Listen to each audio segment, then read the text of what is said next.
Two numbers. That's all you need to understand what happened to Australia. 514%.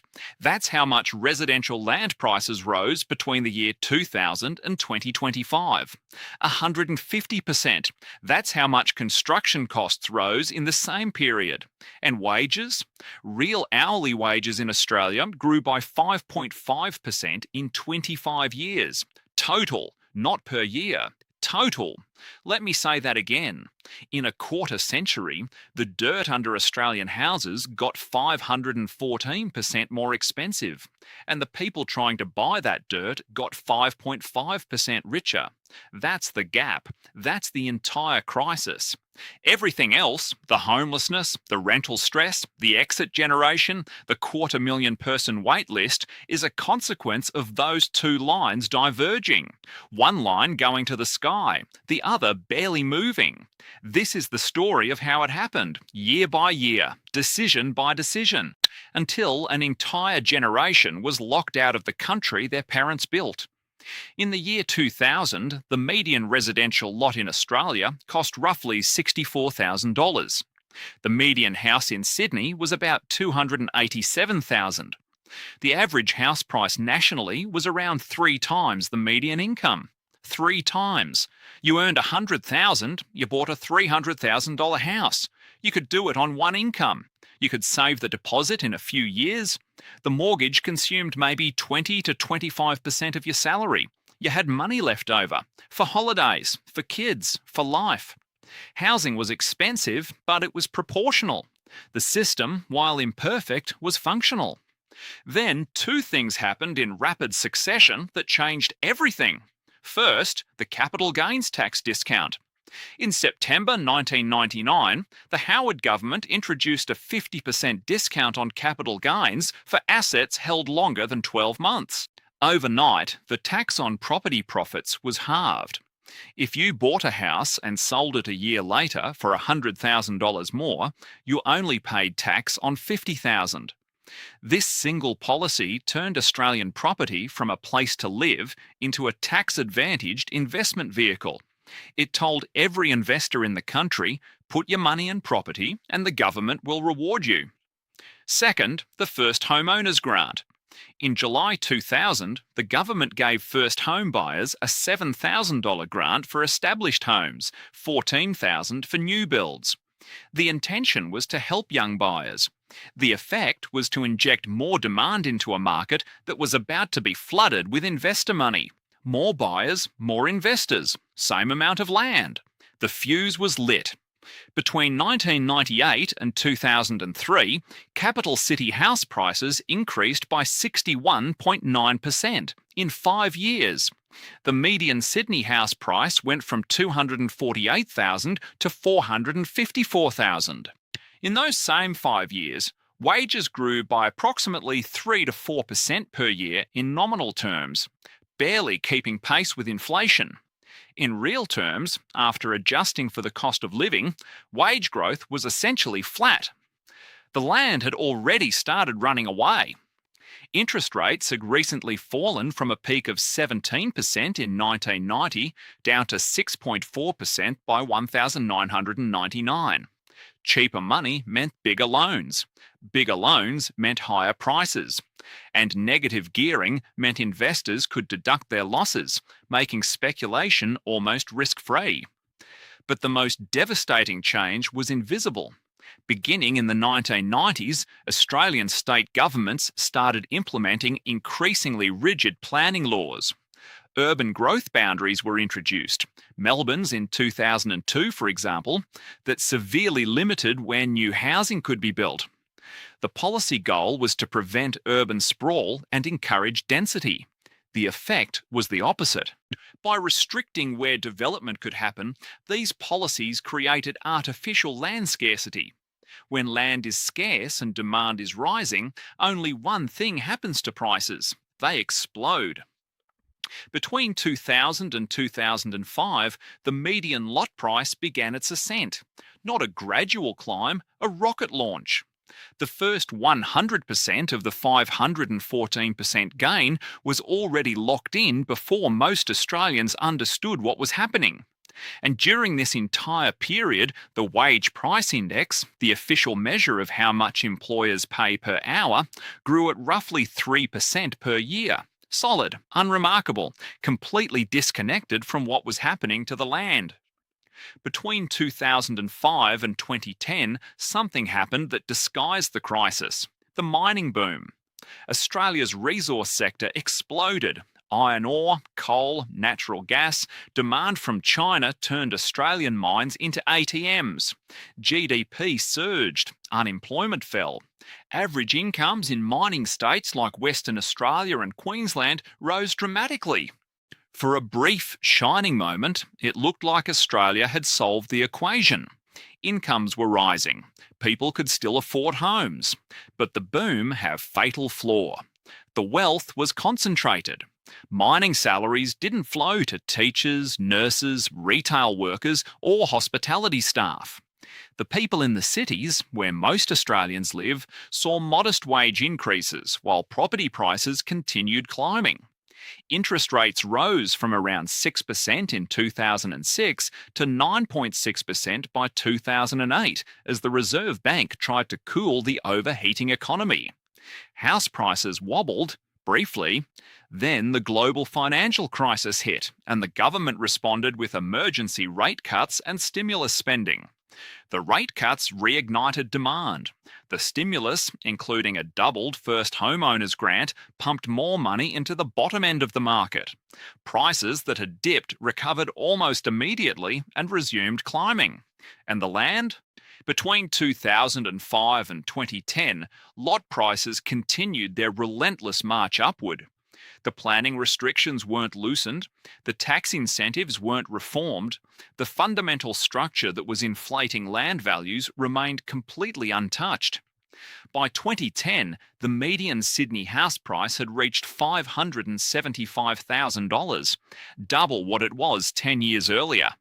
The price-to-income ratio had already moved past the point international experts consider severely unaffordable. But because the mining boom made the country feel rich, nobody sounded the alarm. The GDP looked great, the unemployment rate was low, the housing crisis was building underneath the surface like pressure in a pipe, invisible until it blows. Between 2010 and 2014, something strange happened to Australian house prices. They went mostly sideways. Real prices, adjusted for inflation, actually fell slightly. This was the window, the brief moment when the crisis could have been stopped, where governments could have reformed the tax system, built public housing, adjusted planning laws, and let the market normalise. They didn't. Instead, they waited. And in 2012, prices took off again. Interest rates dropped. Foreign investment surged, particularly from China. Negative gearing and the capital gains discount continued pumping demand. And the planning restrictions that had been choking land supply for a decade tightened further. Between 2014 and 2017, real house prices surged. Sydney's median peaked at $780,000 in 2016. And wages? The wage price index entered what economists now call the wage stagnation decade. Between 2013 and 2020, annual wage growth hovered between 2 and 2.5%, below inflation for extended periods. Real purchasing power, what you pay can actually buy, was going backwards. Real hourly wages grew by just 5.5% over the entire period from 1999 to 2025. Meanwhile, hourly productivity, the amount of value each worker produced, grew by 24.1%. Workers were producing more. They were earning almost the same. The gap between productivity and wages is the invisible theft at the centre of the Australian economy. Workers got 5.5% richer in 25 years. The land under their feet got 514% more expensive. And the difference, that enormous yawning difference, flowed to landowners, investors, and the tax-advantaged few. By 2015, something fundamental had shifted. The Australian household debt-to-income ratio was among the highest in the developed world. People weren't buying homes with savings, they were buying them with debt, mountains of it. In 2017, regulators got nervous. APRA, the banking regulator, tightened lending standards. Interest-only loans were restricted. Investment lending slowed. And for the first time in years, prices fell. Sydney dropped 11.1%. Melbourne fell 7.2%. For a moment, it looked like the correction everyone had predicted for 20 years was finally happening. Then COVID hit. The Reserve Bank slashed interest rates to record lows. Rates dropped below 2%. Some lenders offered 1.99% variable rates. Free money. What followed was the most ferocious property price surge in Australian history. Between December 2020 and the end of 2021, house prices rose at the fastest pace in 32 years.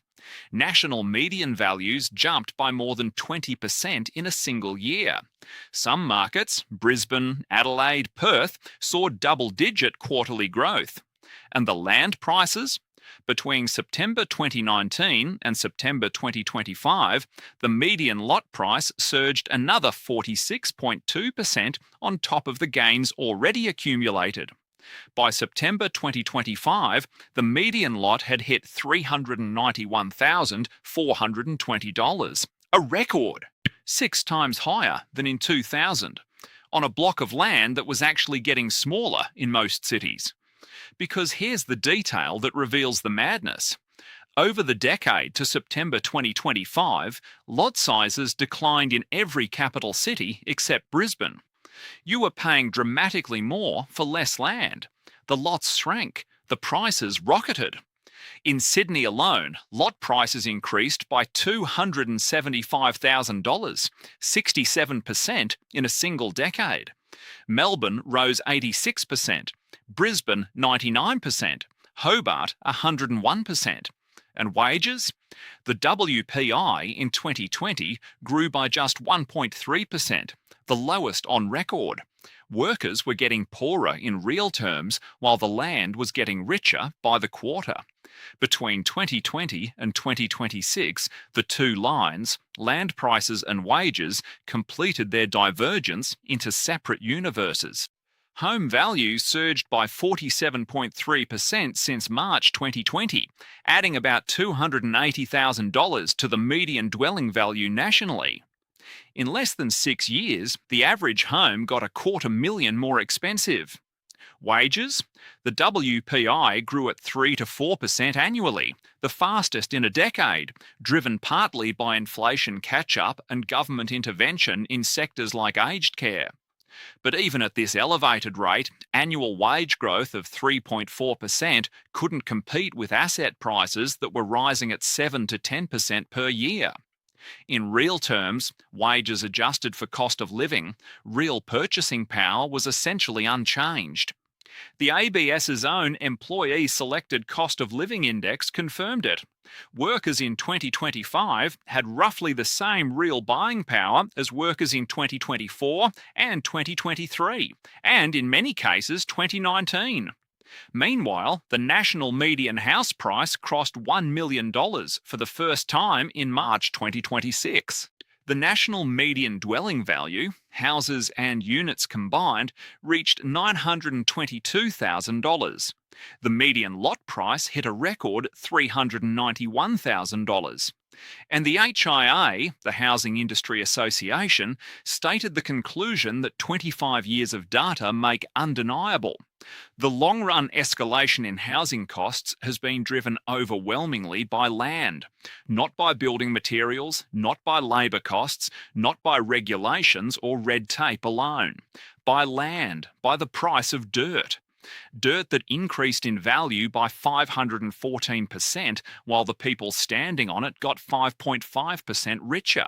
That's not a market. That's a divergence with no natural endpoint, and it's still accelerating. 25 years of divergence produced winners and losers. The split is clean, brutal, and permanent.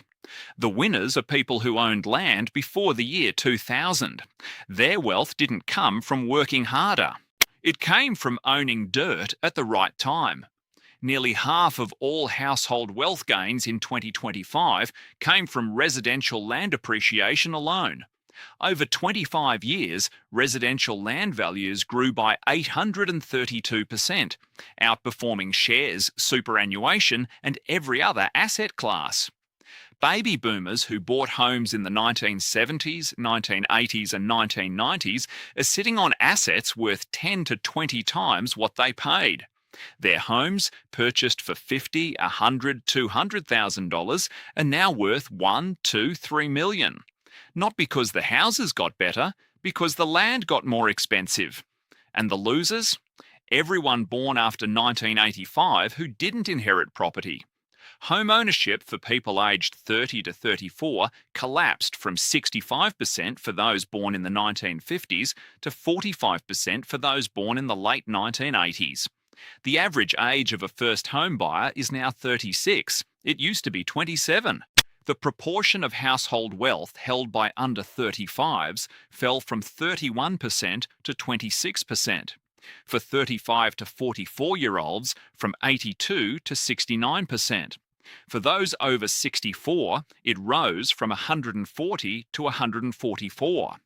The wealth transfer isn't subtle. It isn't disputed. It's measured, documented, and ongoing. The old got richer because of land. The young got poorer because of land.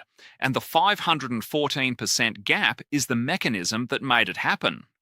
This isn't just a land story, it's a wage story too. For 25 years, Australian wage growth has systematically underperformed the rest of the economy. Workers got more productive. Hourly productivity grew by 24%, but wages grew by 5.5%. The gap between what workers produced and what they were paid widened into a chasm. The mining boom masked it temporarily. Government stimulus during COVID masked it further. But the structural trend is unmistakable. The share of national income going to workers has been declining for decades. CEO salaries rose at 10 to 15% per year. Worker wages rose at 3 to 4%. The corporate sector increased its profits and power decade after decade, while wages stagnated. And here's what that means for housing. If wages had grown at the same rate as land prices, if workers had shared in the wealth their labour helped create, the housing crisis wouldn't exist. A 514% increase in land prices against a 500% increase in wages would leave the ratio roughly unchanged. But wages didn't grow, they crawled. And the system that was supposed to distribute prosperity instead concentrated it in one asset class, land, and handed the returns to the people who already owned it. The government didn't just fail to fix this, it designed it. The capital gains discount rewards capital over labour. Negative gearing subsidises investment income over earned income. The tax system, at every level, tells Australians that owning land is more valuable than doing work. And over 25 years, Australians listened. For the lines to converge again, one of two things has to happen. Land prices come down, or wages go up, dramatically. Neither is on the horizon. Land prices would need to fall by roughly 80% to return to their 2000 ratio with wages. No government will allow that. It would destroy household wealth, crash the banking system, and trigger a depression. Wages would need to grow at 7 to 8% per year for a decade to catch up. The current rate is 3.4%. There is no mechanism, no policy, no economic force that would double the rate of wage growth for 10 consecutive years. The only remaining option is structural reform. Tax the land itself. Replace stamp duty with a broad-based land tax, as the OECD recommended in 2026. This would penalise land hoarding and reward development. Reduce the capital gains discount. Halve it. Then phase it out. Every dollar of capital gains discount that goes to a property investor is a dollar that inflates the very asset that's pricing young Australians out of their own country. And negative gearing for new purchases. When the government subsidises investment losses, it's subsidising speculation, full stop, and build. Massively, at the scale of the post-war era when governments constructed 16% of all housing. The market alone cannot solve a crisis the market created. But every one of these reforms takes money from people who vote and gives it to people who don't. And in the 25 years since the divergence began, no government, Labor or Liberal, has been willing to pay that political price. 514%.